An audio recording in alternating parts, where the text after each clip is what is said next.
PDI, dan yang sama-sama kita hormati para pembina, para Dewan Hakam, Mudabbir dan Mudabbiroh, singkatnya hadirin kaum muslimin dan muslimat rahimakumullah.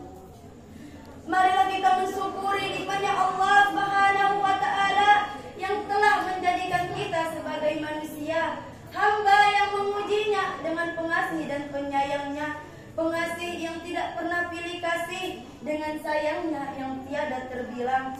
Untuk itu, marilah kita sebut saja namanya. Bismillahirrahmanirrahim. Salawat dan salam tidak lupa kita haturkan kepada Nabi penutup. Semangatnya tidak pernah goyah sekalipun besar angin bertiup. Ucapannya tegas, tidak gugup, mengajak manusia sungguh istiqomah dan sanggup. Dia adalah buah hati Sayyidah Aminah, wanita cantik yang hanya kepada Allah saja dia berpasrah.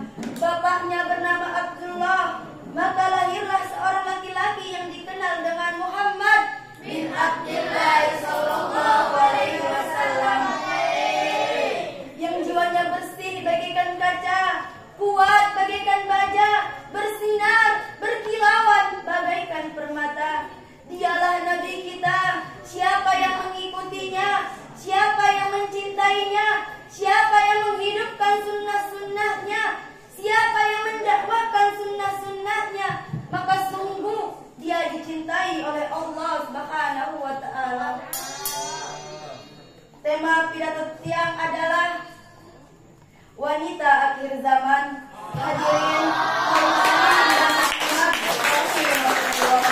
Ketahuilah wahai wanita, di zaman jahiliyah kelahiran seorang wanita dianggap sebagai aib karena menyusahkan dan dianggap tidak berguna bagi keluarga. Akan tetapi Rasulullah sallallahu alaihi wasallam menganggap kelahiran wanita sebagai rahmat. Hadirin kaum muslimin dan muslimat rahimakumullah. Ada suatu kisah di zaman jahiliyah ketika Rasulullah sallallahu alaihi wasallam sedang duduk di bawah pohon kurma sambil mengembala kambing. Tiba-tiba Rasulullah sallallahu alaihi wasallam mendengar suara wanita berteriak memanggil anaknya. Lalu Rasulullah sallallahu alaihi wasallam berlari mengikuti sumber suara tersebut. Sampailah Rasulullah sallallahu alaihi wasallam di puncak bukit. Rasulullah sallallahu alaihi wasallam melihat wanita yang sedang menangis kepada suaminya agar menjauh dari anaknya. Pertengkaran hebat itu terjadi antara suami dan istri. Pemicu pertengkaran tersebut adalah karena mereka memiliki anak perempuan. Pada masa itu, memiliki anak perempuan adalah aib karena dianggap menyusahkan dan tidak berguna bagi keluarga. Akan tetapi Rasulullah sallallahu alaihi wasallam menganggap kelahiran wanita sebagai rahmat. Lalu Rasulullah sallallahu alaihi wasallam mengambil bayi itu yang telah diletakkan di dalam lubang yang akan dikubur hidup-hidup oleh ayahnya karena tidak ingin anak perempuan. Lalu Rasulullah sallallahu alaihi wasallam menggendong bayi itu. Kemudian ayah bayi itu datang dan berkata, "Siapakah Nabi Muhammad itu?" Rasulullah sallallahu alaihi wasallam berbalik dan menunjukkan wajah bayi itu. Rasulullah sallallahu alaihi wasallam berkata, "Bukankah ini putrimu? Berapa banyak ayah sepertimu? Bukankah matanya yang indah ini mirip denganmu? Mirip denganmu. Insya Allah ia akan berumur panjang dan matanya sepertimu. Dan kelak anak-anaknya juga matanya sepertimu." Pria itu pun terharu mendengar kata-kata Rasulullah sallallahu alaihi wasallam. Kemudian Rasulullah sallallahu alaihi wasallam memberikan bayi itu kepada ayahnya. Lalu istrinya pun mengambil bayi itu dari tangan suaminya dan segera berlari.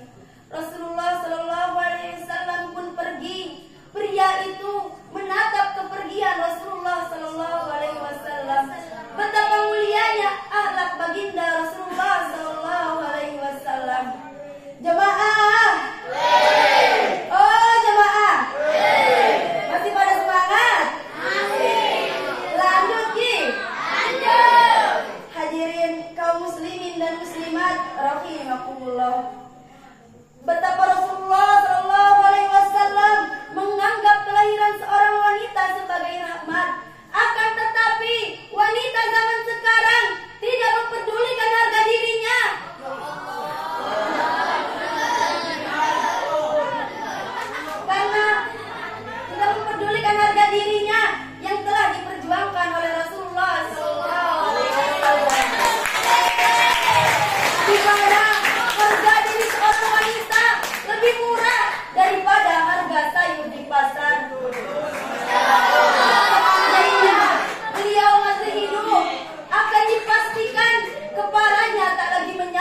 wanita akhir zaman itu yang pertama, wanita yang meninggalkan sholat.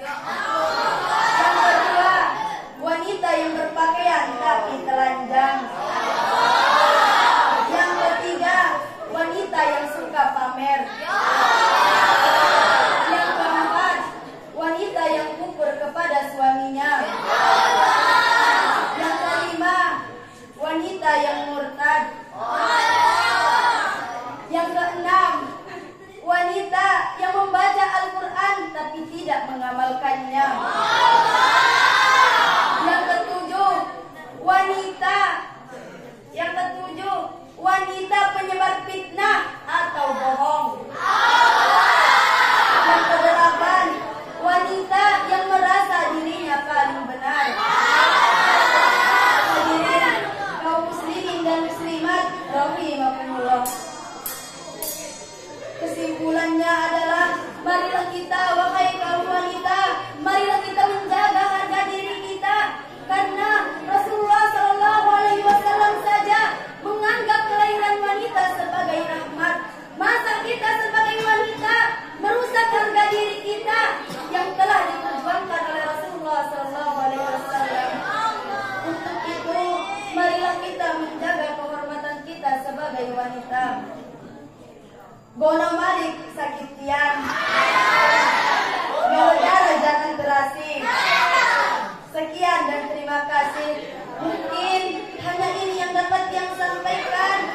Benar datangnya dari Allah, hilaf dan salah datangnya dari yang sendiri. Wallahul muwaffiq wal hadi ila sabilir rasyad. Wassalamualaikum warahmatullahi wabarakatuh.